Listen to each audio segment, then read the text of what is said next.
के मन में विचार आया, लालच बुरी बला है, आ बला पकड़ गला। छोटे से पुरस्कार का लालच अविद्या के समीकरण को परिवर्तन करने की ताकत रखता है। मंथरा तुरंत जा करके अपनी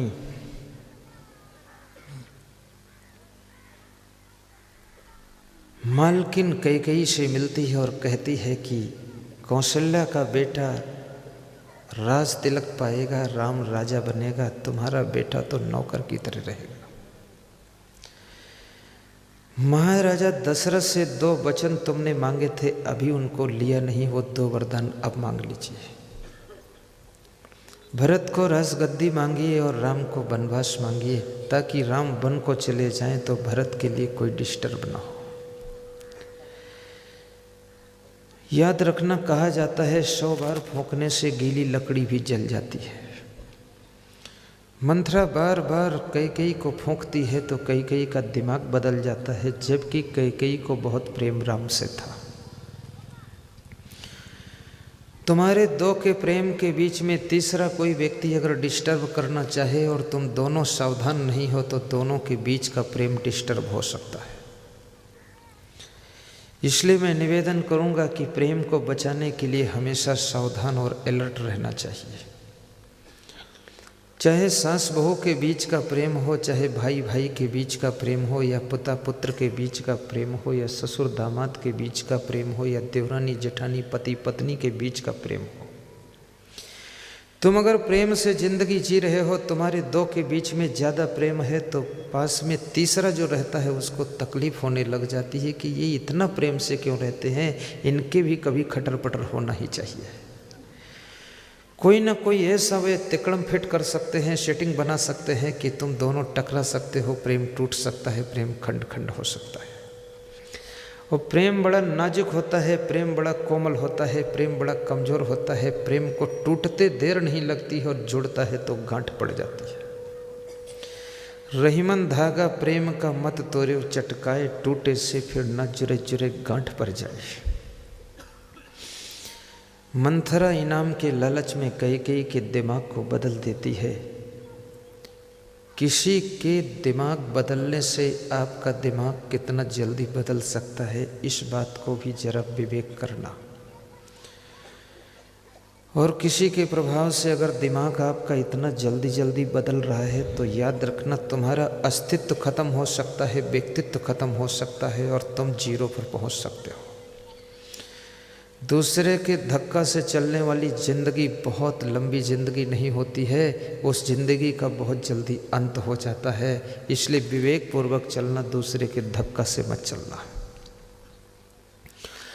मंथरा के धक्का से कैकेयी निर्णय ले लेती है और जिद करके कोप भवन में जा करके लेट जाती है। कोप भवन में कैकेयी लेटी है। राजा दशरथ को समाचार मिलता है। महाराजा दशरथ बहुत घबरा जाते हैं। कोप भवन सुनि सकुचे राऊ, और भय बस आगे पर न पाऊं। बड़ी विचित्र बात है। नरपति बसहि बाहुबल जाके, सुरपति रहहि सकल रुख ताके। इतने बलशाली महाराजा दशरथ, जो सभी राजा उनका रुख देखते रहते थे, इंद्र भगवान भी डरते थे राजा दशरथ को। वो राजा दशरथ जब समाचार सुनते हैं कि कैकेयी नाराज होकर के कोप भवन में लेटी हुई है, तो राजा दशरथ भयभीत हो जाते हैं। पति अगर किसी को सबसे ज़्यादा डरता है तो अपनी कैकेयी को डरता है, पत्नी को डरता है। इसलिए मैं पत्नियों से कहूँगा, ज़्यादा अपने पति को मत डराना, अन्यथा उसी डर में उसका हार्ट फेल भी हो सकता है।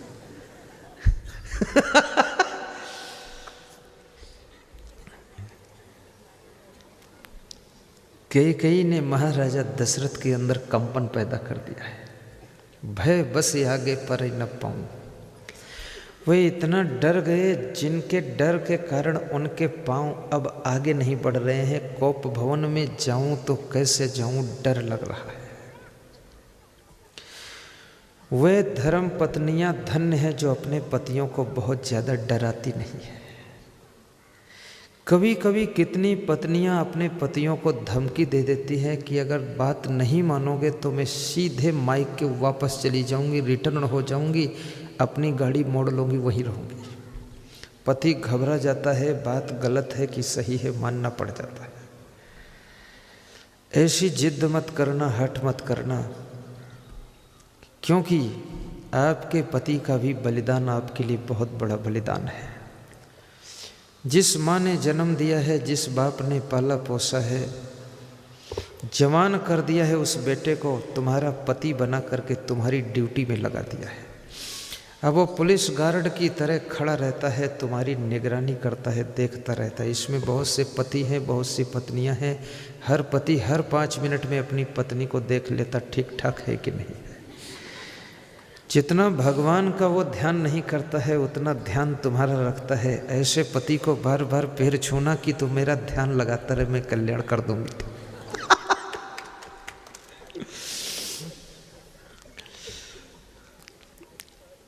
पति पत्नी के बीच में प्रेम ही प्रेम रहना चाहिए, क्योंकि बिना सहारा के कोई जिंदगी जी नहीं सकता है। और एक बात आज मैं ये भी स्पष्ट कर देना चाहता हूँ, struggle is a life, journey is a life, flying is a life. जिंदगी एक संघर्ष है, जिंदगी एक यात्रा है, जिंदगी एक उड़ान है। एग्जामिनेशन इज ए लाइफ, जिंदगी एक कड़ी परीक्षा भी है। और इस मनुष्य की जिंदगी में कदम कदम पर संघर्षों का तांता लगा हुआ है, लाइन लगी हुई है।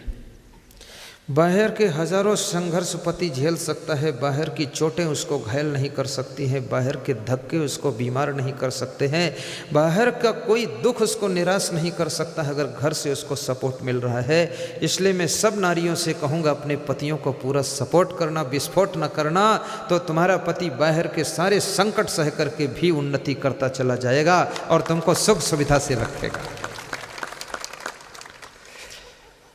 कुत्ता भी हाँ कर रहा है, बिल्कुल बात सही है, आप समझा रहे हैं। एक मैं चीज आपको सही बता देता हूं कि जब तुम्हारा पति कभी काम से घर से बाहर जा रहा हो, सब काम रोक करके 1 मिनट उसको गेट तक छोड़ देना, विदा कर देना, थैला दे देना, हाथ में थमा देना और मुस्करा देना और कह देना जाओ, काम में सफलता तो मिलेगी ही, लौट के फिर टाइम पे आ जाना। ये शब्द उसके पास में इंजेक्शन का काम करेंगे, बहुत सफलता दिलाएंगे। जब तुम्हारा पति आए, गाड़ी का हॉर्न बजे या गाड़ी की आवाज़ हो, खट से निकल कर गेट पे आ जाना, गाड़ी का गेट खोल करके उनको ले लेना और थैला लेकर घर में जाना, कहना आ गए, धन्यवाद आपका, हम इंतज़ार कर रहे थे। ये शब्द पति के संघर्ष के ऊपर मलहम का काम करेंगे।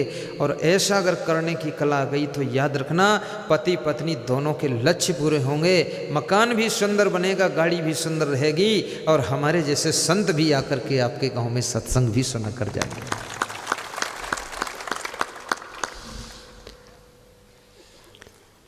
पतियों से भी मैं कहूँगा, जब घर से बाहर जाना तो प्रसन्न होकर के जाना, घर में झूम झटक करके मत जाना, विवाद करके मत जाना। ऐसे झड़प से थैला मत खींचना कि मैं जा रहा हूँ, देख लूँगा। ऐसा करने से तुम्हारी पत्नी दिन भर टेंशन में रहेगी, सोचेगी आज माधवलाल गया है, लौट के आएगा कि नहीं आएगा, उसको असमंजस रहेगा। दूसरे को असमंजस में डालना भी बहुत बड़ा पाप होता है। किसी को टेंशन में मत डालिए, असमंजस में मत डालिए। आपकी वाणी से, आपके व्यवहार से, आपके चरित्र से, आपके कर्मों से, आपके कार्यों से, आपकी सोच से, आपकी बातों से अगर किसी को बहुत असमंजस पड़ता है तो तुमको बहुत पाप लग जाएगा। क्योंकि जब व्यक्ति असमंजस में पड़ जाता है, उलझन में पड़ जाता है, ऊहापोह में पड़ जाता है, उथल पुथल दिमाग में होती है, तो उसका सुख भंग हो जाता है, प्रसन्नता खो जाती है, आनंद खो जाता है। तो उसके आनंद खोने से उसके मन में विषाद भर जाता है, चिंता, टेंशन, जिसके कारण उसका मन दुखी होता है और जिसका फल तुमको भोगना पड़ेगा, क्योंकि तुम्हारे कारण उसको दुख मिल रहा है। इसलिए दूसरे को दुख ना हो, इस बात का भी ख्याल रखने की कोशिश कीजिए। महाराजा दशरथ।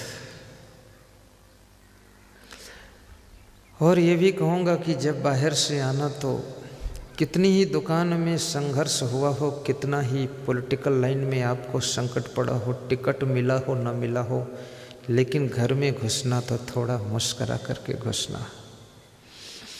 बाहर हंसना आसान है, मार्केट में हंसना आसान है, चौराहे पर तालियां बजाकर हंसना आसान है, लेकिन अपने घर में हंसना और मुस्कराना बहुत कठिन है। जो अपने घर में अपनी पत्नी के साथ, माँ बाप के साथ में, बेटे के साथ में हंसना मुस्कराना जानता है, याद रखना वो अपनी ज़िंदगी का स्वर्ग सदैव अपनी मुट्ठी में रखता है, वो सदैव स्वर्ग की ज़िंदगी जीता है। कभी कभी अपने बच्चों के साथ में बैठ करके भी हंसिए और कभी कभी अपने पत्नी के साथ में भी हंस मुस्कुरा कर बात कीजिए। आप कितना ही धन कमाते हो, कितना ही धन के पीछे पागल हो, कितनी उन्नति कर रहे हो, लेकिन यदि पति पत्नी दोनों बैठ करके 10 मिनट प्रेम की चर्चा नहीं करते हो तो तुम्हारे घर का सुख खो जाएगा। केवल सुविधा रहेगी, सुख नहीं रहेगा। एंड्रू कार्नेगी नाम का व्यक्ति अमेरिका में हुआ है, जो स्टील कंपनी का बहुत बड़ा मालिक था। धनवानों की लिस्ट में उसका नाम आता है। एंड्रू कार्नेगी के सेक्रेटरी ने एंड्रू कार्नेगी की पत्नी से पूछा कि तुम मरोगी तो अगले जन्म में एंड्रू कार्नेगी को पति बनाना पसंद करोगी कि नहीं करोगी। तो एंड्रू कार्नेगी इतना धनवान है, स्टील कंपनी का मालिक है, लेकिन उसकी पत्नी ने जवाब दिया, वो चौंकाने वाला जवाब दे दिया। उसने कहा इस ज़िंदगी में जो गलती हो गई, अगली ज़िंदगी में इसको गलती को दोहराऊंगी नहीं। अब मैं एंड्रू कार्नेगी को पति कभी नहीं बनाऊंगी। कोई गरीब पति मेरा हो तो ज़्यादा बेहतर है, क्योंकि एंड्रू कार्नेगी अपनी पत्नी से ज़्यादा धन से प्रेम करता है। वो मेरी तरफ आँख उठाकर नहीं देखता, पैसे की तरफ ही उसकी आँख लगी रहती है। मुझको ऐसा पति चाहिए जो कम से कम 10 मिनट टाइम निकाल कर मेरे पास बैठे प्रेम की बातें भी करे। प्रेम की चर्चा से आनंद मिलता है, सुख मिलता है, शांति मिलती है। जैसे हमारे साथ में इतने संत हैं, कभी कभी सबको मैं मिलता हूँ, सबको प्रेम की चर्चा करता हूँ, सबके साथ हंसता हूँ, मुस्कुराता हूँ। सबसे कम हमको मिलते हैं हमारे इलेक्ट्रॉनिक इंजीनियर सीलकर जी, कम मिल पाते, उनका विभाग दूर हमसे रहता है। कभी कभी भोजन करते समय आ जाते हैं तो मैं उनको वहाँ पर बिठा लेता हूँ, बैठ जाओ तुम, कहता हूँ आज मेरे भोजन में खाना है, तुमको मेरे साथ वाले में खाना है।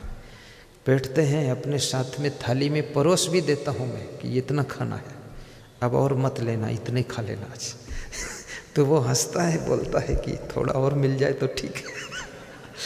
तो और भी थोड़ा दे देता हूँ। फिर प्रेम के बिना कोई आपके पास में रह नहीं सकता है, टिक नहीं सकता है। लेकिन एक बात ये भी याद दिला दूंगा, केवल प्रेम ही प्रेम नहीं होना चाहिए, प्रेम की रक्षा के लिए अनुशासन की बाउंड्री भी होना चाहिए।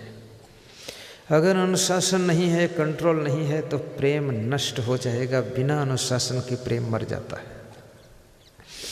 इसलिए अपने घरों में अनुशासन भी बना कर रखना। महाराजा दशरथ की महारानी कैकेयी ने दशरथ जी को बहुत डरवा दिया है। दशरथ जी के पैर कांप गए हैं, आगे पांव नहीं उठ रहे हैं। मैं सोचता हूँ यहाँ इतनी महारानियाँ बैठी हैं, ऐसा गलती कभी मत करना कि आपका पति इतना डर जाए कि बेडरूम आने में ही पांव कांप जाए। अब्राहम लिंकन जो अमेरिका के राष्ट्रपति थे, उनकी पत्नी बहुत खतरनाक थी। राष्ट्रपति की पत्नी होकर के गालियां बकती थी, बहुत फूहड़ गालियां देती थी। अब्राहम लिंकन उसके डर के कारण 12 बजे रात को घर में प्रवेश करते थे, चुपके से सो जाते थे। 365 दिन में आधे दिन बाहर ही खाना खाते थे, घर में खाना नहीं खाते थे। इतना उसने धमका रखा था। मैं तो कहता हूँ ऐसा धमकाने वाली पत्नी अगर है तो उसको हाथ जोड़ के नमस्कार कर लो कि भाई छुट्टी दे दो, मैं इससे अच्छा साधु बन जाऊँ तो ज़्यादा ठीक है। ज़्यादा धमका धमकी से कोई मतलब नहीं है। प्रेम की जिंदगी होनी चाहिए, बराबर की जोड़ी होनी चाहिए। मंथरा का लालच,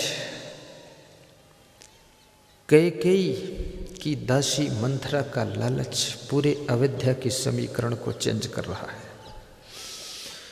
कौशल्या की दासी का इनाम दिखाना एक खतरनाक घटना को जन्म देने वाला है। आपको कहीं इनाम मिले, पुरस्कार मिले, जल्दी उसका प्रचार प्रसार भी मत करना, क्योंकि तुम्हारा इनाम बहुत लोग जानने के बाद उलझ सकते हैं, डिस्टर्ब हो सकता है। इसलिए मैं अपने कर्मचारियों को कभी कभी इनाम देता हूँ तो कहता हूँ तू ही जानना, मैं ही जानूँ, दूसरे कर्मचारी को मत बनाना, नहीं तो फिर कोई न कोई मंथरा तैयार हो जाएगी। सबके गुण अलग अलग हैं। कुछ चीज़ें ऐसी हैं जो चुपके से ही करना चाहिए, ज़्यादा खुलासा नहीं करना चाहिए, गुप्त रखना चाहिए। मंथरा इनाम के लालच में कैकेयी की बुद्धि को परिवर्तन कर देती है। कैकेयी महाराजा दशरथ से 14 वर्ष का राम के लिए वनवास और भरत का राज तिलक मांग लेती है। राम और भरत शरीर तो दो हैं, लेकिन दोनों के विचार एक है, मन एक है, सोच एक है, प्रेम दोनों का एक कर दिया है। जब प्रेम का पलड़ा भारी होता है तो कुछ कुछ समस्याएं भी उस प्रेम को तोड़ नहीं पाती है। ये समाचार सुनते ही राम प्रसन्न हो गए। राम ने सोचा अहो भाग्य है, राजकाज में फंस जाता तो इसी अयोध्या में सारी जिंदगी बीत जाती, चकई के चकधुम मकई के लावा तिकड़ के तिकड़म बनाता रहता। वनवास चला जाऊंगा तो वहाँ सत्संग सुनूंगा, साधु संतों का दर्शन होगा और तपस्वी का भेष भी पहनाया गया है। किसी गृहस्थ के राजकुमार को तपस्वी का भेष पहनाया जाए, ये बहुत बड़ी बात है। वेशभूषा की भी अपनी कीमत है, अपना महत्व है। इम्पोर्टेंट है आपका यूनिफॉर्म। जो कपड़े आपके बदन पर दिख रहे हैं, ये कपड़े आपकी मानसिकता को पहचान कर रहे हैं कि आपकी मन की सोच क्या है। आप जिस क्वालिटी का कपड़ा पहने हैं, जिस ढंग का कपड़ा पहने हैं, आपके कपड़े पहनने का तरीका, कपड़े का रंग ढंग, कपड़े की सेटिंग, कटिंग, एक्टिंग, वो सब आपकी मानसिकता को बता रही है कि आपके भीतर क्या सिस्टम चल रहे हैं। ये कपड़ा केवल कपड़ा नहीं है, कपड़ा भीतर के लफड़ा को भी बताता है क्या चल रहा है। मैं बहुत सोचता हूँ, मेरे मन के अंदर बहुत डिस्कस चलते रहते हैं, बहुत विचार चलते रहते हैं। मैं किताबें बहुत कम पढ़ता हूँ। 10 साल पहले सब पढ़ लिया था, तब से कम पढ़ता हूँ। अब तो मैं केवल किताब लिखता भी हूँ और साथ साथ में पूरी दुनिया को पढ़ता रहता हूँ। एक चिड़िया को भी पढ़ता हूँ, कुत्ते को पढ़ता हूँ, भैंस के भी दिमाग को पढ़ता हूँ कि भैंस क्या सोच रही है, और पढ़ करके वहाँ से ज्ञान निकालता हूँ, सत्संग निकालता हूँ। साहिब बंदगी बोलो, साहिब बंदगी। साहिब कैकेयी ने ये भी कहा है कि 14 वर्ष का वनवास हो, लेकिन तपस्वी के भेष में वनवास चले जाएं, क्योंकि हमारे बच्चे नए हैं, कोमल हृदय के हैं। वनवास में जाएंगे तो वहाँ पर कहीं भटक न जाएं, इसलिए साधु संतों की ड्रेस पहन कर जाएं, ताकि सिंपल वेशभूषा में साधुओं में ही रह सकें, कहीं इधर उधर बैठ न सकें। इसलिए साधुओं वाली ड्रेस पहनाई गई है। कैकेयी ने वनवास भी दिया है, लेकिन साथ में विचार भी किया है कपड़े कैसे हो। तिलक लगा करके तुम शराब की दुकान पर शराब खरीदने में ब्रेक हो जाओगे। मस्तक में तिलक लगा लीजिए, अब गले में माला पहन लीजिए। उसके बाद शराब लाना हो तो आप सोच में पड़ जाओगे। तिलक नल पे धो डालोगे और माला निकाल के रख दोगे, फिर शराब खरीदोगे। ये तिलक और माला भी तुमको गलत राह पर जाने से रोकने लग जाते हैं, तुम्हारे भीतर संकोच पैदा करते हैं। इसलिए बहुत से लोग कंठी माला नहीं पहनते हैं, कहते हैं ऐसे ही ठीक है गुरु महाराज, आपकी भक्ति हम ऐसे ही कर लेंगे। मतलब ऐसे ही कर लेंगे, जरूरत पड़ेगी तो कभी वैसे भी कर लेंगे। हाँ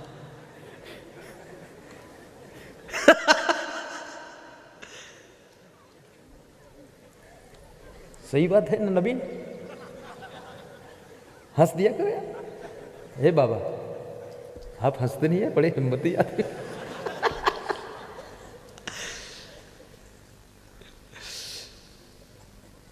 कंठी माला भी गुरु से पहनना चाहिए। कल हमारे पास में करीब 15 लोगों ने पीछे दीक्षा लिया था। ये दीक्षा मंडप पीछे बना हुआ है आज भी जिसके मन में इच्छा हो राम राम सुनूं, राम नाम सुनूं, नाम दान लूं, दीक्षा लूं, गुरु मंत्र लूं, गुरु बनाऊं, शिष्य बनूं। मैं तो आपको शिष्य बनाऊंगा, लेकिन आप मुझको गुरु बनाएंगे। आपका ज़्यादा वजन काम है, महान काम। गुरु बनाना कठिन होता, शिष्य बनाना आसान होता है। तुम मुझको गुरु बना दोगे, मैं तुमको शिष्य बनाऊंगा। बाप तो बेटे को पैदा करता है, लेकिन बेटा बाप को पैदा कर देता है। जब तक बेटा ना पैदा हो तब तक तुम बाप नहीं कहला सकते हो। तुम कहते हो मैंने बेटा पैदा कर दिया, लेकिन जिस दिन से बेटा पैदा हुआ उसी दिन से तुम बाप बनकर पैदा हो गए। बेटे ने तुमको बाप बना दिया, बाप ने बेटा बना दिया। मैं तो शिष्य बनाऊंगा, तुम मुझे गुरु बनाओगे, इसलिए तुम ज़्यादा महान हो, क्योंकि गुरु बनाते हो। जब तक कोई शिष्य नहीं बनेगा, हम गुरु कैसे बनेंगे? गरीबों की दुनिया है आबाद तुमसे, गरीबों से है बादशाहत तुम्हारी। एक कव्वाली सुना दूँ आपको, सुनो, बोलो उपाध्याय जी। और एक गरीबों की दुनिया है आबाद तुमसे, गरीबों की दुनिया है आबाद तुमसे। भगवान कृष्ण से कह रहे हैं बिंदु जी, गरीबों से है बादशाहत तुम्हारी, कृपा की न होती जो आदत तुम्हारी, तो सुनी ही रहती अदालत तुम्हारी। दीनों के दिल में जगह तुम न पाते, दीनों के दिल में जगह तुम न पाते, तो किस दिल में होती हिफाजत तुम्हारी, कृपा की न होती जो आदत तुम्हारी, तो सुनी ही रहती अदालत तुम्हारी। तुम्हारी ही उल्फत के द्रग बिंदु हैं ये। हे भगवान कृष्ण, तुम्हारे प्रेम में तुम्हारी याद के ये आंसू हैं, इसलिए आंसू तुम्हारे हैं, क्योंकि आपकी याद में निकले हैं। तो ये अमानत आपकी है आंसुओं की, इसको आप स्वीकार करो। तुम्हारी ही उल्फत के द्रग बिंदु हैं ये, और तुम्हें सौंपते हैं अमानत तुम्हारी, कृपा की न होती जो आदत तुम्हारी, तो सुनी ही रहती अदालत तुम्हारी, तो सुनी ही रहती अदालत तुम्हारी। साहिब बंदगी साहिब। तपस्वी का भेष पहना करके राम, लक्ष्मण और सीता को वन भेजा गया है। जब घर से बाहर जाना, कहीं दूर जाना हो, तो आपकी वेशभूषा भी सात्विक होना चाहिए। वेशभूषा भी आपकी सदाचारी होना चाहिए, क्योंकि वेशभूषा से भी आपकी पहचान की जाती है कि आप किस ग्रेड के हो। उल्लुल जुल्लुल कपड़े मत पहनना। आज के फैशन की बहारों में मत बह जाना। हमारे आश्रम पर डिस्ट्रिक्ट लखीमपुर खीरी, डिस्ट्रिक्ट सीतापुर, 2 जिलों का माना हुआ हड्डी स्पेशलिस्ट डॉक्टर आया, डॉक्टर अनिल वर्मा। उसकी धर्मपत्नी भी साथ में आई, बच्चे भी साथ में आए। तो बड़ा डॉक्टर था, हड्डी स्पेशलिस्ट। जेल में डॉक्टर रहा पहले हड्डियों का, उसके बाद अब प्राइवेट उसका बहुत बड़ा हॉस्पिटल है। लोगों ने बताया डॉक्टर अनिल वर्मा है, अनिल पाटीदार। वहाँ के वर्मा पाटीदार भी वैसा खेती बाड़ी वाले। तो मैंने कहा कि डॉक्टर साहब कुशल मंगल है। बोले सब कुशल मंगल है। तो उसके पीछे उसकी पत्नी खड़ी थी। मैंने सोचा, बहुत सिंपल कपड़े थे, तो मैं सोचा ये कौन है। तो मैं सोचा घर में काम करने वाली नौकरानी होगी। खैर गनीमत है कि मैं कहा नहीं कि ये नौकरानी है क्या। सावधान रहा, बोलने में भी सावधान रहो। कोई मन में बात आए सोच के बोलना, गड़बड़ हो जाएगा। मैंने कहा ये साथ में कौन है। बोले ये मेरी श्रीमती जी। तो मैंने कहा महान है महिला, इतना सिंपल कपड़ा। बोले ये सिंपल ही रहती, मैं भी सिंपल रहता हूँ, बच्चे भी सिंपल है। तुमने का मकान वकान बनाया है कि नहीं। बोले मकान टाप का है, कपड़ा सिंपल। तो हमने कहा कितना बड़ा मकान। बोले आमंत्रित करने आया हूँ, चलना। तो मैं गया पधरौनी। तो सिटी के अंदर 1.5 एकड़ में मकान बना है। उसी में पार्क है, फूल है, बगीचा है, गार्डन है, सुंदर मकान है। तो हमने कहा कपड़े बहुत साधारण, मकान बहुत सुंदर। बोले गुरुदेव कपड़े साधारण ही पहनना चाहिए, क्योंकि भगवान राम साधारण कपड़े पहन के वनवास गए थे। तो हमने कहा कमाल है। आज तो कितने लोगों को देखता हूं कि सारा पैसा कपड़े पर ही लुटा दिया है। जो कुछ है सब उनके बदन पर कपड़ा ही है, घर में जाओ सब लफड़ा ही है। हाँ हाँ, केवल कमर में साड़ी और घर में नहीं है हाड़ी।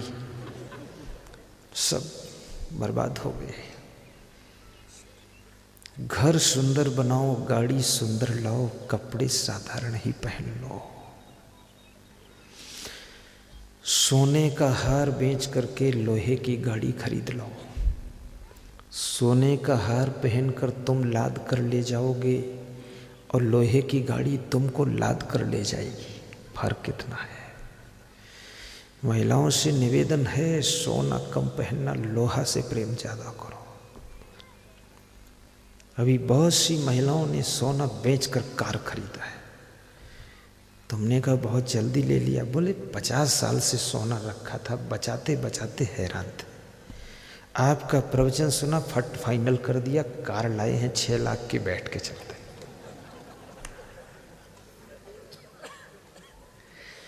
बीड़ी, सिगरेट, गांजा, चरस, तंबाकू, शराब छोड़कर पैसा बचाइए और कार लाइए। जहां प्रवचन हो कम से कम 1000 कारें खड़ी होना चाहिए, सैकड़ों ट्रैक्टर, सैकड़ों हजारों मोटरसाइकिल।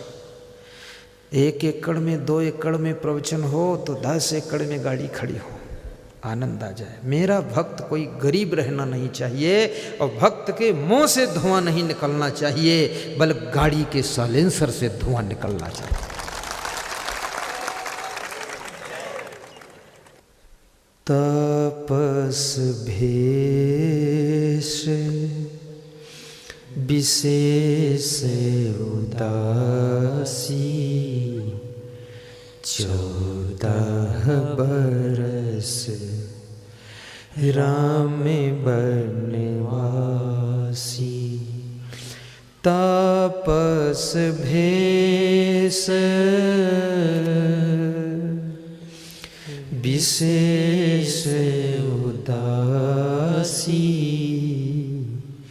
14 बरस राम बनवासी।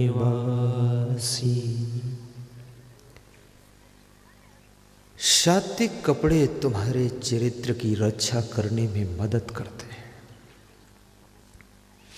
कपड़े पहनने का ढंग भी तुम्हारे चरित्र की रक्षा करता है।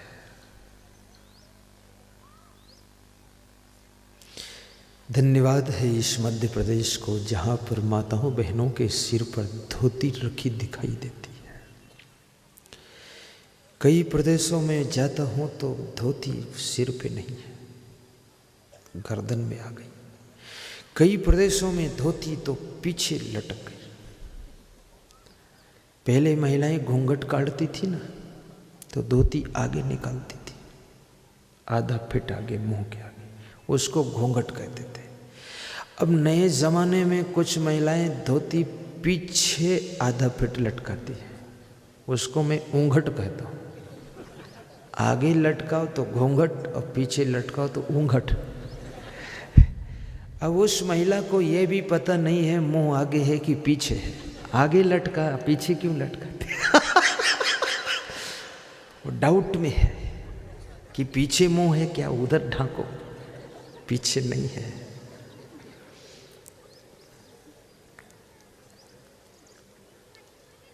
मर्यादा बहुत बड़ी चीज है। सही बंदगी सही। लेकिन मैं ये भी कहूँगा, भक्ति की चादर आप सदैव ओढ़े रहें। स्त्रियां भी भक्ति की चादर ओढ़ें, पुरुष भी भक्ति की चादर ओढ़ें, और भक्ति की चादर आपके आंखों के सामने रहे। ज्यों की त्यों धर दीनी चदरिया, दास कबीर जतन से ओढ़ी चदरिया। आपके जीवन की चादर में दाग न लगने पाए। तपस्वी का भेष पहन करके राम लक्ष्मण सीता वन को चले गए। साधु संतों के आश्रम पर भ्रमण कर रहे हैं, साधु संतों में बैठ रहे हैं, साधुओं में प्रवचन सुन रहे हैं। कहीं कंदमूल खाते हैं, कहीं शिवरी की कुटिया में बेर खाते हैं, तो कभी कभी पत्तों के बिछावन पर सो जाते हैं, पेड़ों की छाया में आनंद ले रहे हैं। रावण के पास में सोने की लंका है, फिर भी रावण को नींद नहीं आती है। राम के पास में एक कमरा भी नहीं है, पेड़ की छाया में भी सुख की नींद आती है। वहाँ से विचार करो कि राम को कितनी मीठी नींद आती होगी। एक बार जब राम लक्ष्मण और पूरा रामादल सो रहा था, हनुमान जी का पहरा था गेट पर। एक रात लक्ष्मण सो गए थे। हनुमान जी ने कहा मैं ड्यूटी दूंगा, आप सब सो जाओ। तो हनुमान जी ने अपनी पूंछ से बाउंड्री बना दिया था कि अंदर कोई नहीं आ सकता है। विभीषण का भेष धारण करके अहिरावण पाताल लोक से आया और राम लक्ष्मण को रात में उठाकर लेकर पातालपुरी चला गया। एक रात लक्ष्मण सो गए, उसी रात को घटना घट गई। हनुमान जी पहरा में लगे रहे और भगवान गायब हो गए। राम भी चोरी में चले गए, लक्ष्मण भी चोरी में चले गए। भगवान अगर चले जाए चोरी में तो हद हो गई। इसलिए याद रखना, जहाँ सब सो रहे हैं वहाँ बहुत सही समझदार व्यक्ति को जागकर पहरा देना चाहिए। हर व्यक्ति का सो जाना समझ लो नींद और मौत बराबर होती है, कोई भी घटना घट सकती है। चले गए। सवेरा हुआ, सभी रामा दल के योद्धा जाग कर बैठे, भगवान को प्रणाम करने गए। भगवान गायब है, लक्ष्मण भी नहीं है। खलबली मच गई, कोलाहल मच गया, घबराहट पैदा हो गई, भयभीत हो गए कि भगवान को कौन उठा ले गया। आपस में कहना सुनना शुरू हो गया, विवाद शुरू हो गया। तो विभीषण ने कहा कि विवाद मत करो, धैर्य रखो, आपस में बैठ जाओ, शांति बनाए रखो। कभी कोई बड़ी समस्या पैदा हो, आपस में विवाद नहीं करना चाहिए, बल्कि बैठ करके सलाह करके रास्ता ढूंढना चाहिए। विभीषण ने कहा पहरा किसका था? बोले हनुमान जी का था। तो हनुमान जी रात में कोई आया था दूसरा? बोले रात में विभीषण आए थे। विभीषण ने कहा मैं नहीं आया था। बात समझ में आ गई, मेरा भेष बनाने वाला, मेरा रूप बनाने वाला केवल अहिरावण है, जो कि पातालपुरी में रहता है, वही आया होगा। भगवान पातालपुरी पहुंच गए। चिंता का विषय है, जल्दी वहां से लाना पड़ेगा, नहीं तो अहिरावण खतरा कर सकता है। तो हनुमान जी ने कहा भाई मेरी गलती से गए हैं तो मैं ही लाऊंगा। तो हनुमान जी गए लेने के लिए। हनुमान जी के पास में साहस भी बहुत है। कभी अकेले काम करना पड़ जाए तो हनुमान जी की याद करना। हनुमान जैसी हिम्मत, हनुमान जैसा साहस होना चाहिए। और हनुमान तभी तुम बन सकते हो जब तुम्हारा ब्रह्मचर्य भी थोड़ा ठीक होना चाहिए। अगर ब्रह्मचर्य आपका कंप्लीट नहीं है तो हनुमान जैसा वर्क आप नहीं कर सकते हो। और हनुमान तभी बन सकते हो जब मान अपमान सम्मान अभिमान का तुम अंत कर दोगे, तभी हनुमान तुम बन जाओगे। कोई काम करने में आपको अभिमान न हो कि मैं करूं कि ना करूं, कोई छोटा काम करने में अपमान न लगे वो भी कर डालिए, तब आप हनुमान बन सकते हो। फिर हर काम को आप सफल बना सकते हो। कई बार देखा जाता है लोग सोचते हैं झाड़ू मैं लगाऊं कि ना लगाऊं, झाड़ू कोई दूसरा लगाते हैं। कपड़ा मैं धोऊं कि न धोऊं, दूसरा कोई धो दे। मैं बिछौना बिछाऊं कि न बिछाऊं, दूसरा बिछा दे। मैं तो बड़ा आदमी हूं, मेरे बिछाने का काम कहाँ ये है। जहाँ तुम स्वयं अपने को बड़ा आदमी मान लेते हो वहाँ बड़ा संकट खड़ा हो जाता है। जहाँ अपने को तुम बड़ा नहीं मानते, सब तुमको बड़ा मान करके काम देते हैं। तुम छोटा अपने को मान कर भी काम कर दिखाते हो तो सबकी नज़रों में तुम्हारा नाम बड़ा हो जाता है और काम भी बड़ा हो जाता है। हर बात बात में मैं ज्ञान की बात आपको बताता चलो जाऊँगा, समझते जानना इसको। मैंने सुना है कि एक राजकुमार जंगल की सैर करने गया। जंगल में सैर करते करते करते करते राजकुमार को थकान लग गई, प्यास लग गई। मनमानी ढंग से जंगल में घूमने लगा गलियों में, तो रास्ता भटक गया, अकेला हो गया। जब बहुत प्यास लगी तो जा करके एक कुएं के पास में पहुंचा और कुएं पर बाल्टी रस्सी रखी हुई थी।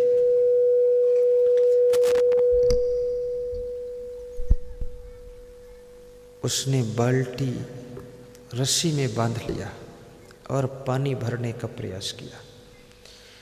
तब उसे याद आ गया कि मैं राजा का बेटा हूँ, रायजादा हूँ, राजकुमार हूँ। पानी भरना कहारों का काम है, ये राजकुमारों का काम नहीं। बाल्टी किनारे रख दी, दूसरे किनारे बैठ गया, इंतजार करने लगा कोई दूसरा आएगा तो पानी भरेगा, पिलाएगा। मंत्री का बेटा सैर करते करते उसको भी प्यास लगी, वो भी कुएं के पास में पहुंचा। और राजकुमार ने जब मंत्री के बेटे को देखा तो कहा, आइए भगवान पानी भरो, पिलाओ और पियो, बहुत बड़ा पुण्य होता है पानी पिलाने से। राजकुमार ने जब ये बात कही तो मंत्री के बेटे ने कहा कि जब बहुत बड़ा पुण्य होता पानी पिलाने से तो आप क्यों नहीं पानी भरते हो, आप भरो और हमको पिलाओ, आप पुण्य कमा लो। जैसा को तैसा मिले मिले, नीच को नीच, पानी में पानी मिले मिले, कीच में कीच। अभिमानी को अभिमानी मिलता है, ज्ञानी को ज्ञानी मिलता है, कंजूस को कंजूस मिलता है, मूर्ख को मूर्ख मिल जाता है, क्रोधी को क्रोधी मिल जाता है। इस दुनिया में जोड़ा सब जगह लग जाते हैं।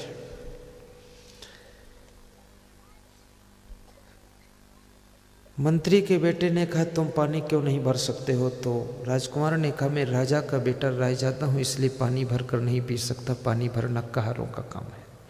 मंत्री के बेटे ने कहा तुम राजा के बेटे रायजादा हो, इसलिए पानी नहीं भर सकते हो, मैं मंत्री का बेटा मंत्री ज़्यादा हूँ, मैं भी पानी नहीं भर सकता। दोनों बैठ जाओ आराम से।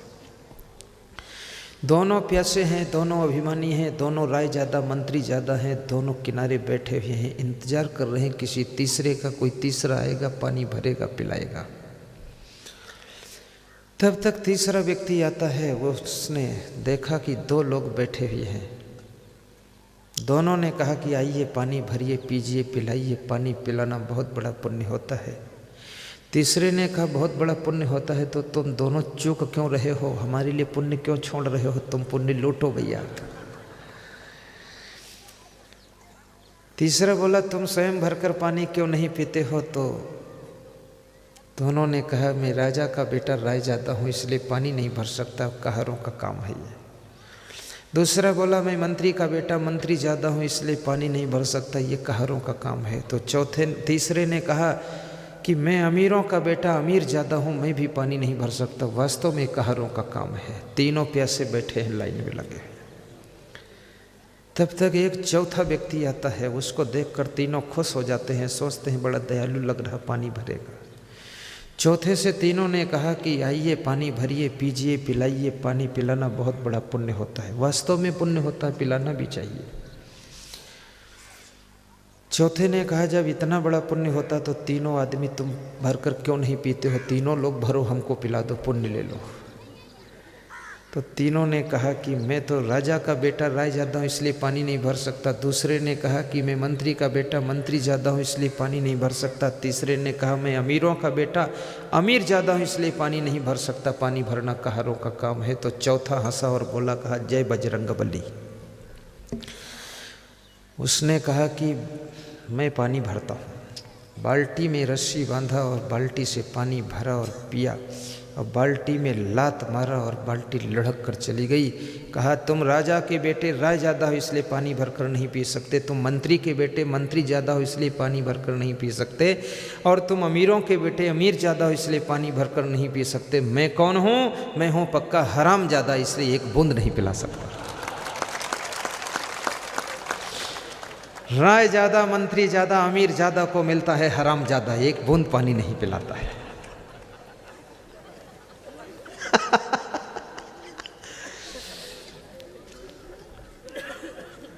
पानी भरकर पी लिया, बाल्टी फेंक दिया और चला गया। बोले ये हरामजादे का काम है, बाल्टी भी फेंक देता हूँ। जहाँ अभिमान है, जहाँ पर नम्रता नहीं है, सरलता नहीं है, सेवा की भावना नहीं है, वहाँ पर ऐसे आलसी अहंकारी लोगों की भीड़ लग जाती है। छोटे से छोटे काम को करने में भी संकोच कभी मत करना। हनुमान जी पाताल लोक को जाते हैं, राम लक्ष्मण को कंधे पर बिठा करके वापस ले आते हैं।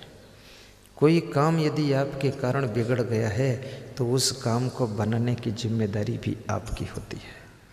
ये मैं आपसे निवेदन करूंगा कि अगर तुम सम्मान चाहते हो तो दूसरों को सम्मान देना शुरू कर दीजिए। दूसरों को हाथ जोड़कर नमस्कार करोगे तो आपको भी लोग हाथ जोड़ करके नमस्कार करेंगे। और नमस्कार में बहुत बड़ी शक्ति होती है, नमस्कार में बहुत बड़ी ताकत होती है।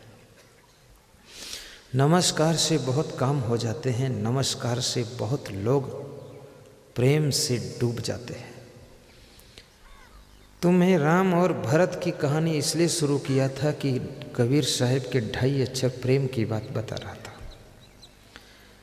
राम का वनवास, भरत का राज तिलक, दोनों के बीच के प्रेम में टूटने की व्यवस्था बन रही है। लेकिन राम ने राज तिलक का त्याग कर दिया है, भरत ने राज गद्दी का त्याग कर दिया है। दोनों दिलों के बीच के प्रेम की रक्षा करने वाला केवल त्याग है। चाहे वो पति पत्नी के बीच का प्रेम हो, चाहे भाई भाई के बीच का प्रेम हो, चाहे गुरु शिष्य के बीच का प्रेम हो, चाहे देवरानी जेठानी के बीच का प्रेम हो, या बाप बेटे ससुर दामाद के बीच का प्रेम हो, लेकिन प्रेम की रक्षा करने वाला, प्रेम का कवच कुंडल यदि कोई है तो वो केवल त्याग है। जहाँ त्याग होता है वहाँ प्रेम सुरक्षित रहता है, और जहाँ लोभ आ जाता है वहाँ प्रेम मर जाता है। राम राज तिलक का त्याग कर देते हैं, भरत राजगद्दी का त्याग कर देते हैं। जब ननिहाल से भरत आते हैं, पूछते हैं अयोध्या सोनी सोनी लग रही है, कारण क्या है? सूचना मिलती है राम वन को चले गए। भरत तैयारी करते हैं और राम को मिलने के लिए चित्रकूट पहुंच जाते हैं। राम पूछते हैं अपने साथियों से कि भरत आएगा तो उसकी पहचान क्या होगी? तो साथियों ने कहा कि जिनके होठों पर हंसी होगी और पाँव में छाले होंगे। जिनके होठों पर हंसी होगी और जिनके पाँव में छाले होंगे, हे प्रभु राम, वही तुमको भरत जी ढूंढने वाले होंगे, वही ढूंढने वाले होंगे। आपके मिलने की आशा में उनके होठों पर हंसी होगी, लेकिन नंगे पाँव आ रहे हैं भरत, उनके पाँव में छाले होंगे। प्रेम में नंगे पांव चलने में भी आनंद आ जाता है। बिहार में मेरा प्रोग्राम था, झारखंड में साहेबगंज जिला में जिला स्त्री सम्मेलन था। यहाँ जितने श्रोता बैठे इसके दुगने श्रोता थे। तो वहाँ जो संत लोग समागम करवा रहे थे, संत लोग, तो वे सब नंगे पांव चल रहे थे, झंडा लेकर मुझको लेने आए। तो मैंने उनके पांव देखा, सब धूल माटी और फटे पांव। तो हमने कहा चप्पल उप्पल नहीं पहना? बोले 7 दिन हो गए, चप्पल न जाने कहाँ चले गए। नंगे पांव ही दौड़ रहा हूँ। तुमने का बहुत प्रचार किया है, बोले कसर नहीं छोड़ा हूँ। शादी विवाह में भी इतनी मेहनत नहीं कोई करता होगा जितना आपके प्रोग्राम में मेहनत किया हो। मेरी इच्छा थी आप पहली बार झारखंड एंट्री हुए हैं तो आपकी वाणी ज़्यादा से ज़्यादा लोग सुने। उस साधु संतों ने नंगे पांव दौड़ दौड़ करके सत्संग का प्रबंध किया था। भाइयों बहनों, प्रेम में तुमको ये भी पता नहीं चलता मैं नंगे पांव हूँ, मेरे बदन पर कपड़ा कैसा है और मैं स्नान किया हूँ कि नहीं किया हूँ, ये भी भूल जाता है। प्रेम की तो बहार ही अलग है। प्रेम स्वयं एक त्योहार है, प्रेम स्वयं बहार है, और प्रेम स्वयं उपहार है, और प्रेम ही पुरस्कार है। और प्रेम न हो तो जिंदगी बेकार है, जिंदगी बेकार है। आज यहाँ पर इतने लोग बैठे हुए हैं, हजारों की संख्या में माताएं बहनें हैं। इनको कोई पकड़ के नहीं लाया है, जबरदस्ती नहीं लाया है। ये सब प्रेम की चुंबक में आई है। हमको मिली भी नहीं है कभी माताएं बहनें, न पुरुष लोग मिले हैं, न व्यक्तिगत बात हुई है। किसी ने तो पोस्टर में देखकर प्रेम कर लिया है, किसी ने टीवी में देखकर प्रेम कर लिया है, किसी ने अनाउंस सुन के प्रेम कर लिया है, किसी ने पर्चा पढ़ के प्रेम कर लिया है, किसी ने चर्चा सुन के प्रेम कर लिया है। कैसे कैसे लोगों ने प्रेम की डोरी हमसे जोड़ी है, और बामनी गांव में आकर के सब हजारों लोग बैठ गए हैं। और आपके प्रेम में मैं भी नेपाल बॉर्डर से आया हूँ। भारत की सीमा है, यहाँ से करीब 1200-1300 किलोमीटर दूर है। खूब गाड़ी चलाता हूँ तब मैं 2 दिन में पहुँचता हूँ आश्रम पर।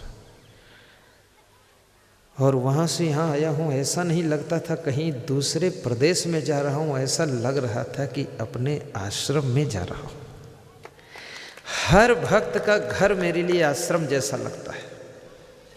डॉक्टर सुरेश को मैं धन्यवाद देता हूँ। उनके पिता उदयराम जी, यही नाम है ना, माँ का नाम सुगना। सब सगुन अच्छा है क्योंकि माँ ही सुगना है। डॉक्टर खड़े हो जरा, हाथ जोड़ो। डॉक्टर साहब ये है सुरेश जी, ताली बजाओ जोरदार।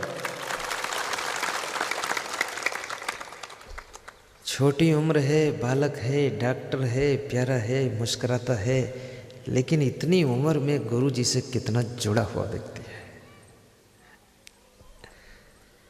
हासपुर में पिछले साल मेरा मिलन हुआ था, जहाँ पर प्रोग्राम करवाया था हमारे भैया दिनेश परिहार जी ने। खड़े हो दिनेश, ये दिनेश है, ये भी छोटा बालक है। तुलसी राम कुशवाहा, रमेश कुशवाहा, खड़े हो दोनों। बलवंत कुशवाहा, हीरालाल कुशवाहा, खड़े हो ना। रतनलाल, सब भाई खड़े हो। ये लोगों ने मुझको बुलाया था हासपुर में, वहीं डॉक्टर सुरेश से भेंट हुई थी। बैठ जाओ। प्रेम की गंगा बहाते चलो। आप गरीब हो कि अमीर हो इसकी चिंता मत करना। प्रेम अमीरी भी लाता है, प्रेम अमीर बनाता है, प्रेम धनवान बनाता है, प्रेम सुखी बनाता है, प्रेम संपन्न बनाता है, प्रेम उन्नति का फाटक भी खोलता है।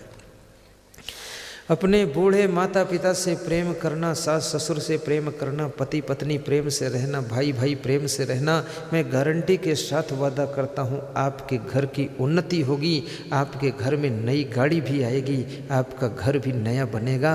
प्रेम ही सब कुछ कराता है, और जहाँ प्रेम टूट जाता है तो सारा काम बिगड़ना शुरू हो जाता है। प्रेम की गंगा बहाते चलो, जीवन को निर्मल बनाते चलो। पटवारी, जीवन को निर्मल बनाते चलो, जाना मत। प्रेम की गंगा बहाते चलो, प्रेम की गंगा बहाते चलो, जीवन को निर्मल बनाते चलो, जीवन को निर्मल बनाते चलो।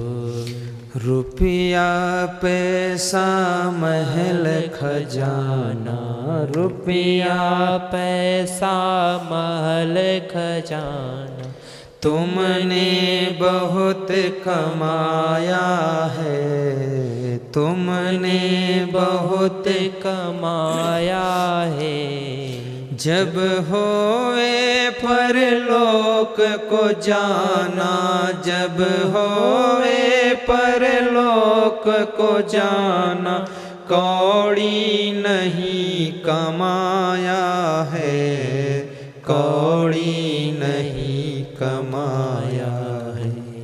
परलोक की पूंजी, परलोक की पूंजी कमाते चलो, प्रेम की गंगा बहाते चलो, प्रेम की गंगा बहाते चलो। जीवन को निर्मल बनाते चलो, जीवन को निर्मल बनाते चलो, प्रेम की गंगा बहाते चलो, प्रेम की गंगा बहाते चलो, प्रेम की गंगा बहाते चलो।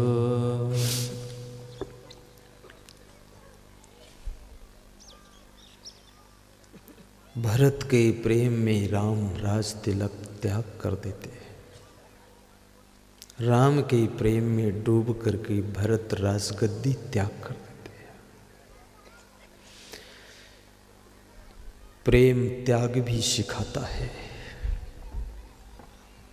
प्रेम सुख पहुंचाता है, प्रेम आनंद देता है।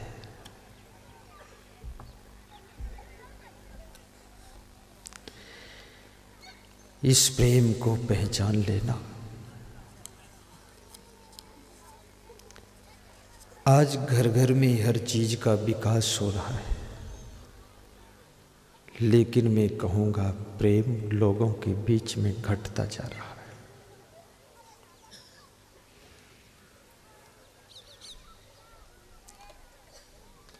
और जिससे प्रेम करना, उस प्रेम को निभाने की भी कोशिश करना।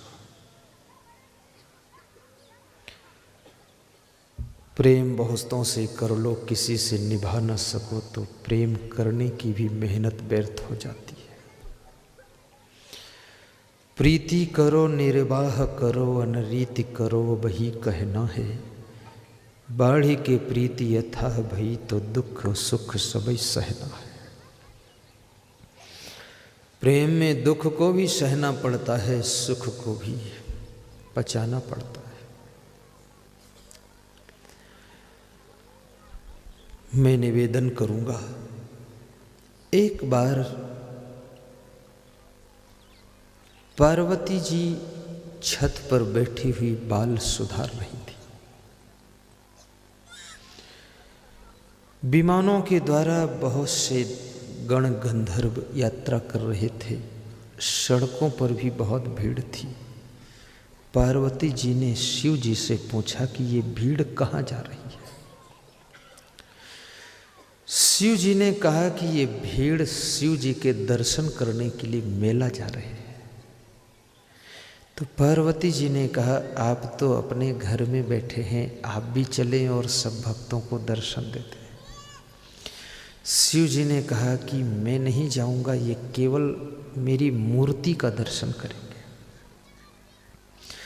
पार्वती ने जिद किया कि इतना श्रद्धा सब भक्तों की है, लाखों की संख्या में भीड़ उमड़ी है और आप नहीं जाओगे, आपको चलना पड़ेगा।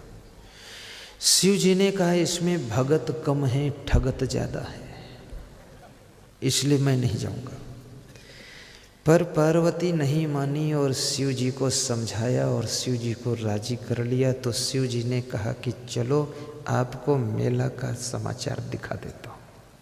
शिव जी गए, पार्वती जी से कहा कि तुम देवी जैसा रूप बना लो, सफ़ेद साड़ी पहनकर बैठ जाना, और मैं कोढ़ी का रूप बना लेता हूँ, मैं भी बैठ जाऊँगा। तुम मेरे ऊपर पंखा डुलाना और देखते जाना कितने भगत आए हैं, कितने ठगत आए हैं। पार्वती जी शिव जी के ऊपर पंखा डुला रही हैं और शिव जी कोढ़ी बन करके बैठ गए हैं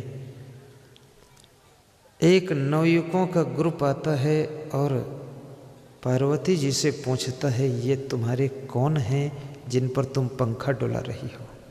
ये तो कोढ़ी हो गए हैं, बेकार हो गए हैं, तुम्हारे काम के नहीं हैं, इनको छोड़ो, दूसरा नया पति बना लो, मेरे साथ चलो।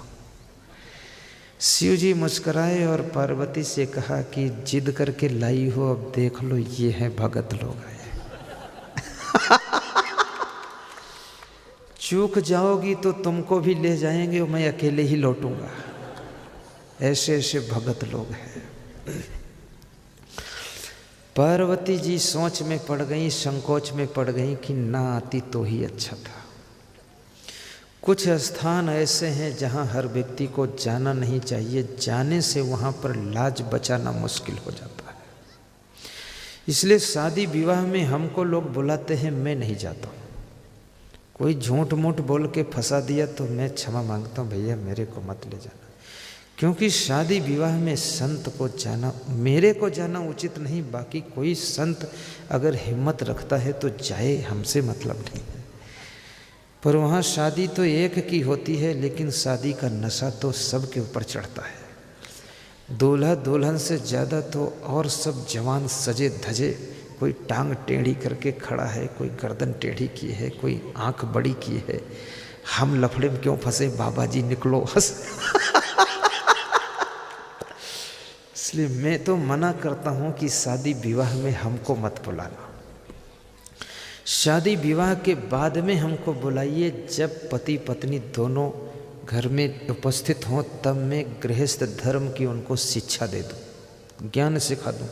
उस भीड़ में, उस हल्ला में कौन सुनने वाला है? सबके ऊपर नशा चढ़ा है बारात का। सब एक्टिंग और सेटिंग और डेंटिंग पेंटिंग करके आए हैं, और उसमें बाबा जी बैठे हैं चंदन लगा के, अरे निकलो बाबा जी यहाँ से। शोभा भी नहीं देता है उसमें हम जैसे संत को। कई समझदार भक्तों ने भी कहा कि गुरुदेव आपको शादी में जाना ठीक ही नहीं। मैंने कहा धन्यवाद, मैं तो पहले से निर्णय ले चुका हूँ। बोले शादी के बाद आपको आना चाहिए और पति पत्नी और सास बहू सबको समझा के ज्ञान देकर जाना चाहिए।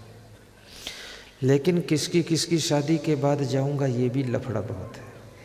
इसलिए मैं ऐसे ही आ जाता हूँ, सब एक साथ बैठकर सुन लेते हैं और सबको समझा देता हूँ, सब ज्ञान दे देता हूँ। पार्वती जी ने कहा कि मेरे पति हैं, मैं इनको छोड़कर नहीं जा सकती हूँ। वो ग्रुप नवयुवकों का चला गया, दूसरा ग्रुप आया। वो भी नौजवानों का ग्रुप है, शिव जी के ऊपर फूल पत्ती चढ़ाने आए हैं। अब शिव जी बैठे मिल गए हैं, लेकिन शिव जी को कौन पहचानता है? पार्वती जी को देखा तो देख करके मोहित हो गए और बोले कि ये तुम्हारे कौन हैं? पार्वती ने कहा ये मेरे पति हैं। अरे ये कोढ़ी हो गए, इनके चक्कर में क्यों पड़ी हो? चलो तुम हमारे साथ में, हम खुद अपना विवाह तुम्हारे साथ कर लेंगे, मेरी पत्नी बनो तुम। शिव जी ने कहा कि देख लीजिए, ये भी एक भगत का मंडल आया है, बहुत मुसीबत है। पार्वती जी ने मना कर दिया, शिव जी मुस्करा देते हैं, वो भी मंडल चला गया। आधी उम्र वाले लोग आए जो 60 साल की उम्र वाले थे।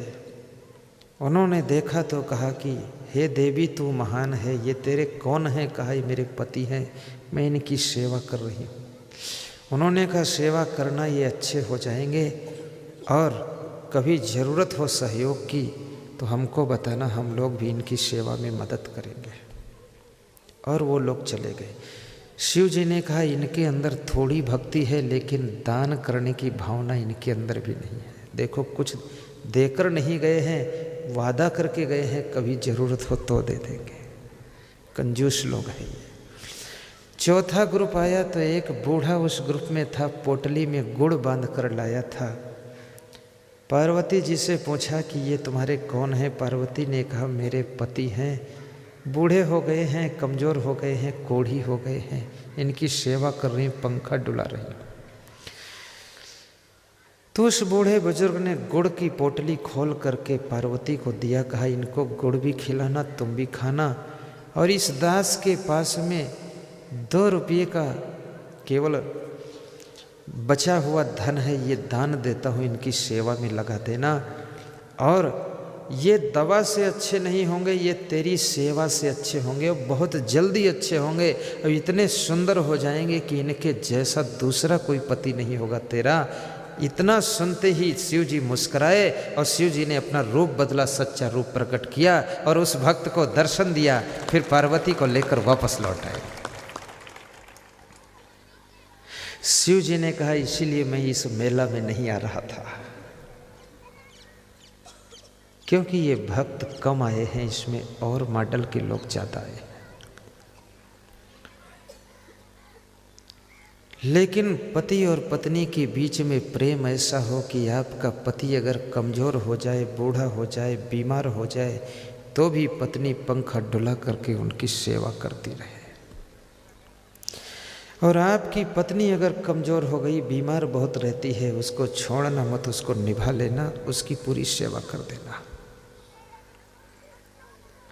ये पति पत्नी का जोड़ा, सास बहू का जोड़ा, भाई भाई का जोड़ा, बाप बेटे का जोड़ा, गुरु शिष्य का जोड़ा, गुरु भाई का जोड़ा, ये जोड़ा इसीलिए है कि एक दूसरे के दुख सुख में साथ निभाए। प्रीति करो निर्वाह करो, अनरीति करो, अब ही कहे नाहे, बाढ़ी की प्रीति अथाह भई, तब दुख यो सुख सबे सहे नाहे। प्रीति करो निर्वाह करो, अनरीति करो, अब ही कहे नाहे, बाढ़े के प्रीति अथाह भई, तब दुख यो सुख सबे सहे नाहे। प्रेम में दुख भी सहने की हिम्मत रखिए। प्रेम बहुत बड़ी चीज है। कबीर साहब ने इसलिए कहा है, पोथी पढ़ी पढ़ी जग मुआ, पंडित हुआ न कोई, 2.5 अक्षर प्रेम का पढ़े सो पंडित होए। गौर से समझना, प्रेम पाट का चोलना पहिर कबीरू नाच, पानिप दीन्हो तास को जो तन मन बोले साच। कबीर साहब कहते हैं प्रेम रूपी कपड़ा पहन करके सुबह से लेकर के शाम तक नाचते रहो। नाचने का अर्थ क्या है भाइयों बहनों? नाचने का अर्थ डांस करना नहीं है। नाचने का अर्थ है सुबह से लेकर के शाम तक जो भी कार्य करो तो प्रेम पूर्वक करो। झाड़ू भी लगाओ तो प्रेम से लगाओ। प्रेम से झाड़ू लगाओगे तो झाड़ू की उम्र बढ़ जाएगी। गुस्सा में झाड़ू लगाओगे, क्रोध में झाड़ू लगाओगे तो झाड़ू तो निपट जाएगा पर सफाई बिल्कुल नहीं होगी। प्रेम से चाय बनाओ और प्रेम से पिलाओ और प्रेम से बर्तन मांजो। अगर आपने प्रेम से चाय नहीं बनाया है तो चाय स्वादिष्ट नहीं बनेगी। और प्रेम से चाय अगर कप में नहीं डाल रहे हैं तो कप के बाहर चाय जरूर गिरेगी। और बर्तन भी प्रेम से मांजिए तो बर्तन टकराएंगे कम, अन्यथा बर्तन आपस में लड़ करके फूट जाएंगे। बर्तनों को भी प्रेम की आवश्यकता है, जानवरों को भी प्रेम की जरूरत है, सामान को भी प्रेम की जरूरत है, भोजन भी प्रेम से ही बनना चाहिए। जब रसोई बनाने वाले प्रेम पूर्वक मुस्कुरा करके रसोई बनाते हैं तो रसोई का टेस्ट ही निराला हो जाता है। और किसी को परोसना है तो प्रेम से परोसिए। अभी एक सज्जन मेरे को मिले थे तो कह रहे थे मैं किसी जगह मेहमान बनकर गया, रात में मेहमान बन करके गया तो वहाँ थोड़ा देर में मैं पहुँचा तो उस घर के लोग थोड़ा थोड़ा खुश कम हुए। घर मालिक तो खुश हुआ लेकिन घर की स्त्रियां जो थी उनका दिमाग थोड़ा गर्म हो गया। कि घड़ी भी नहीं देखते हैं, रात में चले आ रहे, कोई यहाँ धर्मशाला खुला है। बोले तो थाली में परोसा, वो छत्तीसगढ़ का आदमी था, बता रहा था, तो वहाँ भात ज़्यादा खाते हैं। बोले थाली में 3 फुट ऊंचे से भात डाल दिया मेरे, वो भात गेंद की तरह उछला, अलग गिरा, तो फिर और भात डाल दिया, और गुस्सा में इतना परोस दिया कि मैं 3 दिन खाऊं तो भी खत्म ना हो। फिर दाल इतना ऊंचे से डाला कि सब मेरा कुर्ता छिप गया। तो मैंने कहा अरे भगवान, फंस गए, अब कभी नहीं आऊँगा मैं। तो उसके घर की स्त्रियां आपस में कह रही थी कि ऐसा पड़ोसी हो कि अब जिंदगी में दोबारा नहीं आएंगे। मेहमान भी किसी भाग्यशाली के यहाँ ही आता है। मैं आज एक सच बात बताने जा रहा हूँ। जिस आश्रम पर भक्तों का आना जाना बंद हो जाता है, वो आश्रम बहुत जल्दी नष्ट हो जाता है। जिस मंदिर में पूजा करने वालों का आना बंद हो जाता है, वो मंदिर भी खंडहर हो जाता है। और जिस गृहस्थ के घर में मेहमानों का आना जाना खत्म हो जाता है, उस गृहस्थ की शान शौकत चमक खत्म हो जाती है। इसलिए घर में मेहमान आना चाहिए, आश्रम में भक्त आना चाहिए, और मंदिर में पूजा करने वालों की भीड़ लग जानी चाहिए। लेकिन मंदिर में पूजा करने वालों की भीड़ तब बढ़ती है जब पुजारी बहुत मस्त मौला होगा, प्रेमी पुजारी होगा, प्रेम से मुस्कुरा कर प्रसाद देगा। और मेहमान तभी आएंगे जब मेहमान से प्रेम करने वाले घर के लोग होंगे। और आश्रम में भक्त तभी आएंगे जब आश्रम के संत मुस्कुरा करके भक्तों को प्रेम करेंगे और उनका ख्याल रखेंगे, तभी भक्त आएंगे, नहीं तो भक्तों का आना भी बंद हो जाएगा। और ये भी याद रखना, फुलवारी की शोभा भौरों से है। जब भौरे आकर फुलवारी में गुंजार करते हैं तो फुलवारी में 4 चांद लग जाते हैं। जब आश्रम में भक्त भौरे आते हैं तो आश्रम में भी 4 चांद लग जाते हैं। हमारे आश्रम में जब भक्त आते हैं तो हमारे संत बहुत खुश होते हैं। और मैं कहता हूँ दौड़ दौड़ करके स्वागत करना सब भक्तों का, क्योंकि भक्तों से शोभा आश्रम की है। ये पंडाल कितना सुंदर लगा हो, लेकिन श्रोता न बैठे तो इसकी शोभा नहीं है। और मैं इसमें आकर प्रवचन ना करूं और तुम सब बैठ जाओ तो भी शोभा नहीं है। मेरी भी जरूरत है, आपकी भी जरूरत है। याद रखना, फूल है तो भंवरे भी चाहिए, और भंवरे हैं तो फूल भी चाहिए। और मंडप लगा है तो वक्ता और श्रोता दोनों होना चाहिए।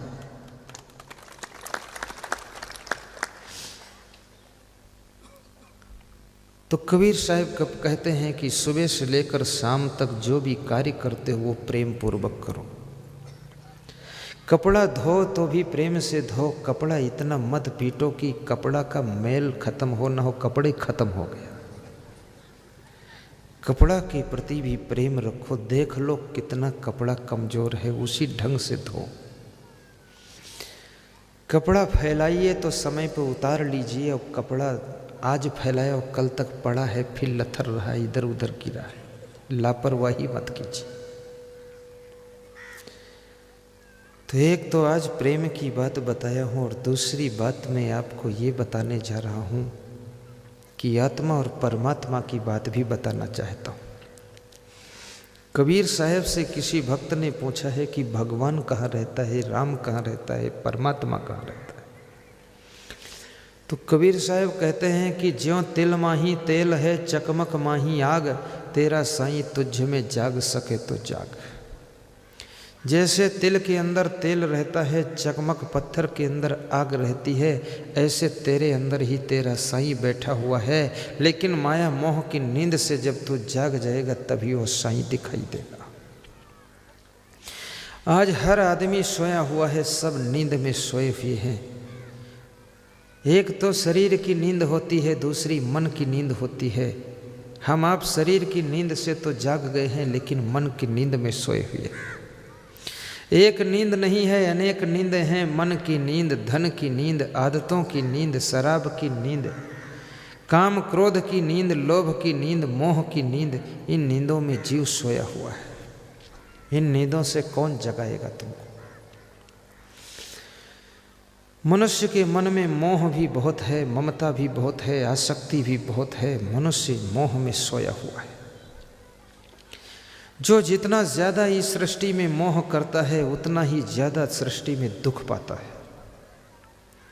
इसलिए मैं निवेदन करूंगा, प्रेम करना लेकिन मोह न करना, आसक्त मत होना, वासना के कीड़े मत बन जाना। भक्ति करो, उपासना करो, अपनी वासना को कंट्रोल रखो, काम वासना पर भी नियंत्रण रखिए।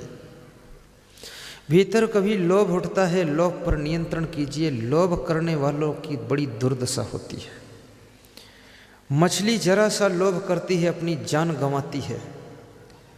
कांटा के ऊपर आटा लगा करके मछली मारने वाले लोग जब उस धागे को फेंकते हैं पानी में, उसको बरवा कहते हैं।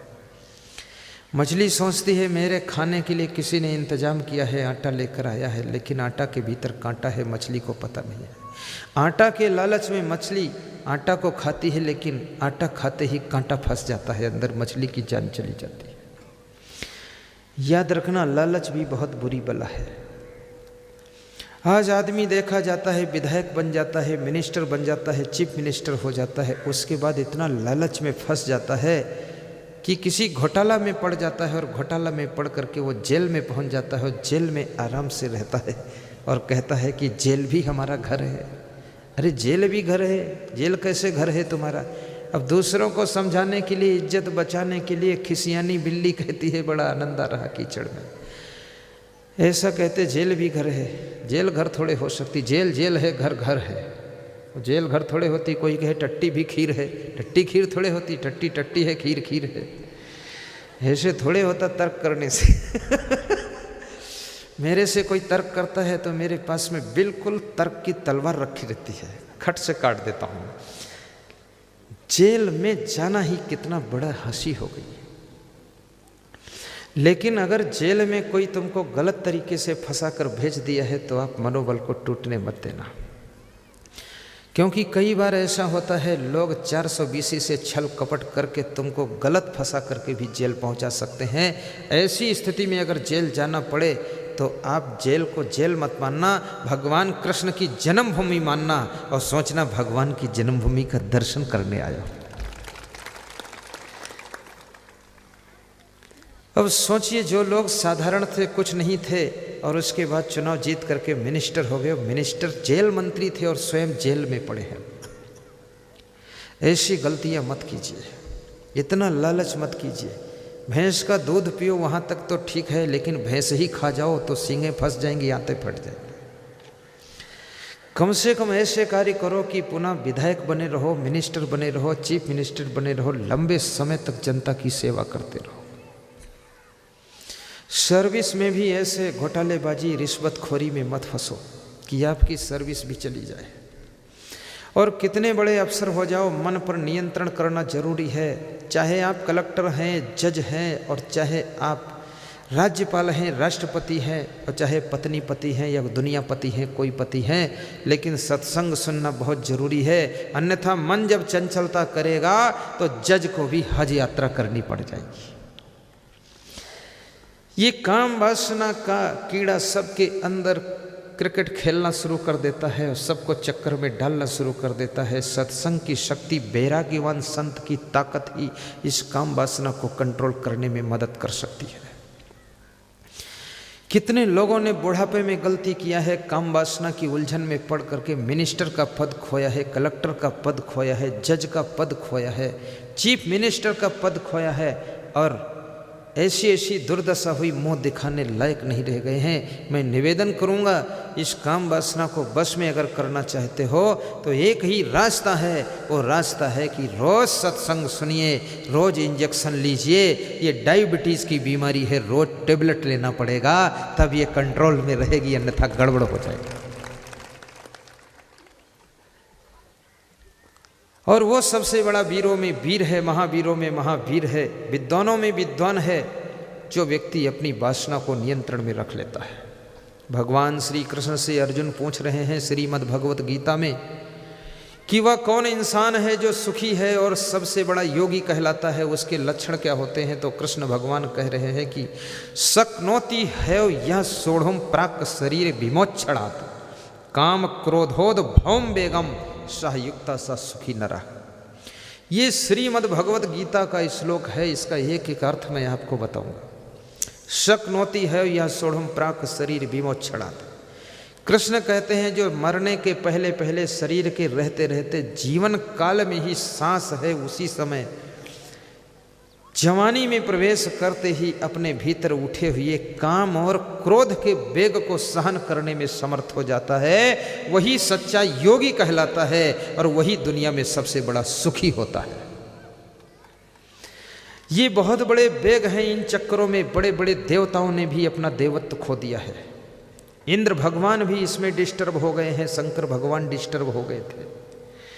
मैं आपसे निवेदन करूंगा, वो भगवानों से बड़ा भगवान है, देवता से बड़ा देवता है, देवी से बड़ा देवता है, जो भी अपने अंदर उठी हुई काम वासना के वेग को, क्रोध के वेग को नियंत्रण में कर लेता है, वह व्यक्ति संत शिरोमणि है और सबसे महान होता है। ये वेग आपकी मर्यादाओं को नष्ट कर देता है, आपकी इज्जत को नष्ट कर देता है, आपकी गरिमा को गिरा देता है और आपके मूल्य को गिरा देता है, आपको शर्मिंदा कर देता है, आपको संकोच में डाल देता है। इसको काबू करना चाहिए। जैसे मैं कभी कभी सुनाता हूँ कि आपके घर में चूल्हा है, चूल्हा होता कि नहीं होता? अरे वो गैस चूल्हा हो तो भी टेंशन नहीं, चूल्हा तो चूल्हा, चाहे गैस हो चाहे लकड़ी हो। जब आग चूल्हे के अंतर्गत रहती है तो पूरे घर को रोटी बनाकर खिला देती है, पूरे घर को भोजन पकवान बनाकर खिलाती, लेकिन आग जब पूरे घर में फैल जाती है तो घर को जलाती है, सामान को जलाती है, घर वालों को भी जला देती है। याद रखना, ये काम वासना की आग, क्रोध की आग अगर चूल्हे के नियंत्रण में है, संयम के चूल्हे में है, तब तो ये आपके लिए सुखदायी है, फलदायी है। अगर ये ज़्यादा फैल गई तो आपकी जिंदगी की सुख शांति को भस्म कर देगी। इसको भस्म करने से बचने के लिए आप संयम नियम की राह पर चलिए। हर मनुष्य के अंदर प्रतिकूलता पड़ने पर बहुत क्रोध आता है, गुस्सा आती है। ये कुत्तों को भी गुस्सा आती है, बिल्लियों को भी गुस्सा आती है, चिड़ियों को भी गुस्सा आती है, मनुष्य को भी गुस्सा आती है। लेकिन इस गुस्सा को कंट्रोल जो कर ले वही इंसान महान कहलाता है।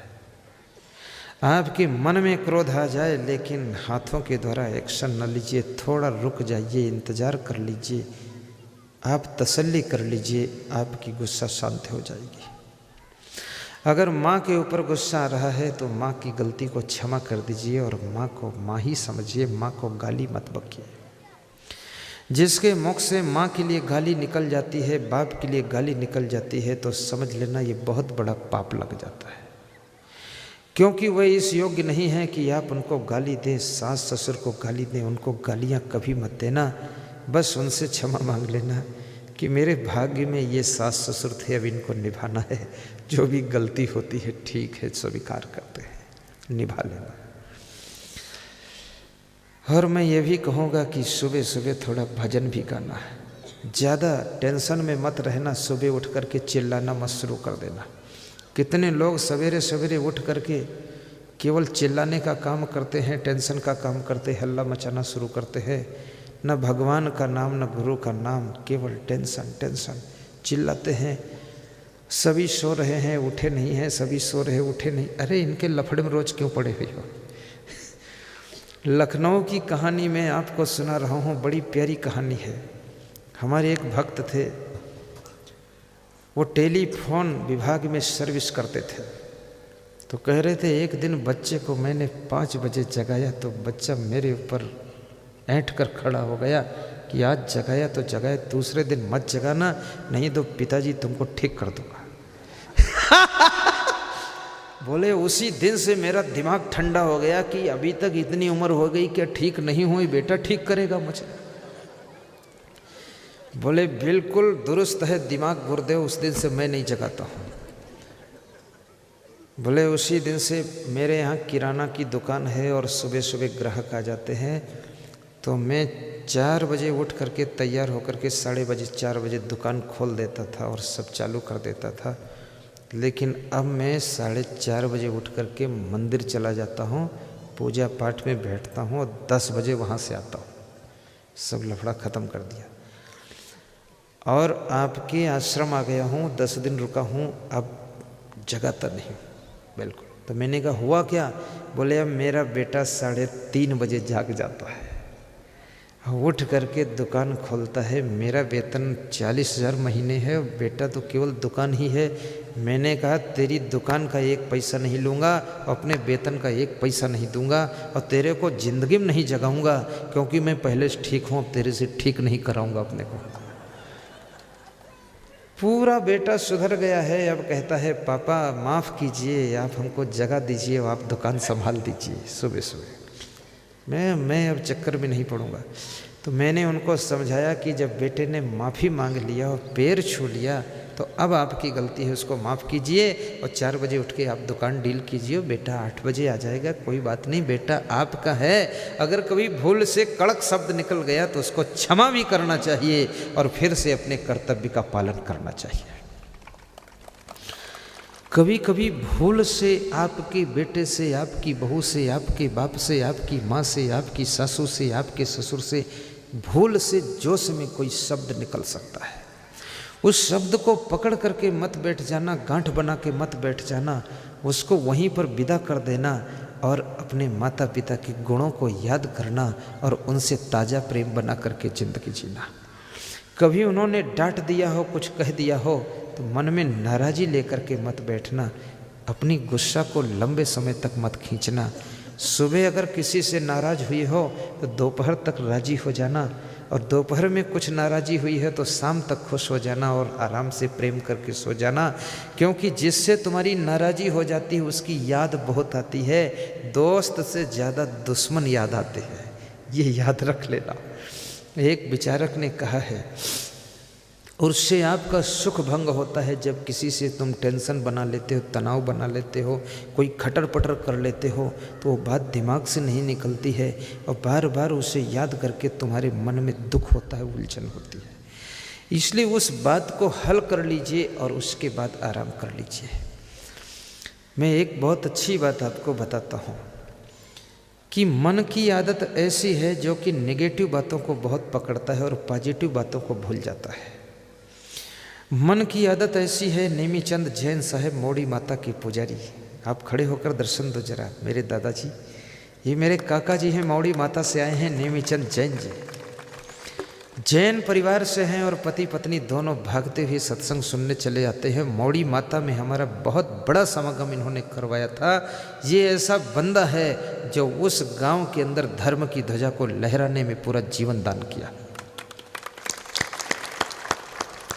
उन्हीं के साथ में हमारे बंसीलाल राठौर साहब आए हुए, खड़े हो राठौर साहब, ये बहुत प्यारे भक्त हैं। सबसे पहले मैंने इनके घर का दूध पिया था उस गांव में जाकर के। उधर मुंह दिखाओ, दर्शन दो, ये बहुत मुस्कुराते रहते हैं। आज प्रेम की बातें बहुत सी बताया हूँ। कबीर साहब से पूछा गया कि भगवान कहाँ रहता है, राम कहाँ रहता है। कबीर साहब कहते हैं, कस्तूरी कुंडल बसे मृग ढूंढे बन माही, ऐसे घट घट राम हैं दुनिया जाने नहीं। जैसे मृगा की नाभि में कस्तूरी निवास करती है, जब वो पक जाती है उसकी खुशबू आती है तो मृगा उसकी खुशबू को पाने के लिए दौड़ता है। और मृगा के घुटने नहीं होते हैं जिससे आपके घुटने मुड़ते हैं, इसलिए मृगा कभी लेट कर नहीं सोता है, खड़े खड़े ही सोता है, वो खड़ा ही रहता है और एक बार गिर जाता है फिर उठ नहीं पाता है। ये मृगा की समस्या होती है। किसी पेड़ के आधार में टेक लगा करके सो जाता है। मृगा को मारने वाले लोग क्या करते हैं, एक रस्सा बांध देते हैं, लकड़ी गाड़ देते हैं और लकड़ी में रस्सा बांध के दूर बैठ जाते हैं। मृगा आता है, उस रस्से के आधार में सोने लग जाता है। जब उसे नींद आ जाती है तो वे रस्सा खींच देते हैं, लकड़ी रस्सा गिर जाता है और मृगा लुढ़क कर गिर जाता है, फिर उसको मार डालते हैं लोग, खाल निकाल लेते हैं। ऐसी मृगा की जिंदगी। इसलिए मृगा दौड़ के नहीं चलता, छलांग मार के चलता है, कूद के चलता है। तो साहब कहते जैसे मृगा की नाभि में कस्तूरी है लेकिन वो कस्तूरी को बाहर ढूंढ रहा है, ऐसे तुम्हारा परमात्मा तुम्हारे हृदय मंदिर में बैठा है लेकिन तुम उस परमात्मा को बाहर ढूंढ रहे हो। बाहर मत ढूंढो परमात्मा को, वो तुम्हारे भीतर है। तेरा साईं तुझ में जाग सके तो जाग। इस परमात्मा की स्थिति को समझ लेना। उपद्रष्टानुमंता च भर्ता भोक्ता महेश्वरा परमात्मे च विक्तो देहे अस्मिन पुरुषा परा। सबके शरीर के अंदर आत्मा रूपी परमात्मा छिपा हुआ बैठा है। जब तुम मोह में कर्म करते हो तो जीव की दशा में हो। मोह, काम, क्रोध, लोभ, मोह, ईर्ष्या, द्वेष से प्रभावित होकर के कर्म करते हो, तब तुम जीव दशा में हो। जब इनसे ऊपर उठ करके कर्म करते हो तो शिव दशा में हो जाते हो, परमात्मा की स्थिति आ जाती है। क्या ढूंढ रहे बन बन घट घट में समाया है, तेरे भीतर मेरे भीतर उसकी ही तो छाया है। हमारे आपके सबके भीतर वो आत्मा रूपी परमात्मा बैठा हुआ है, उसको जरा गौर से पहचानिए। संतों ने भजन गाया है कि हमारे भीतर भी है, तुम्हारे भीतर भी है, सब में वही है नूर समाया, कौन है अपना कौन पराया। गाइए, गुरु नानक देव बाबा के शिष्य बाबा अर्जुन देव ने ये पंक्तियाँ गाई हैं, बहुत प्यारी पंक्तियाँ हैं। उनसे किसी ने पूछा था आपको सुख कहाँ मिला, कैसे मिला, तो उन्होंने इन पंक्तियों को गाकर बताया है कि सुख कहाँ मिला है। रहम तेरी सुख पाया, रहम तेरी सुख पाया, सुख पाया, सुख पाया, रहम तेरी सुख पाया। नानक की अरे दास सुनाया, रहम तेरी सुख पाया, सुख पाया, सुख पाया। सब गाइए, दोहराइए। रहम तेरी सुख पाया, सुख पाया, सुख पाया, रहम तेरी सुख पाया। कौन है अपना, कौन पर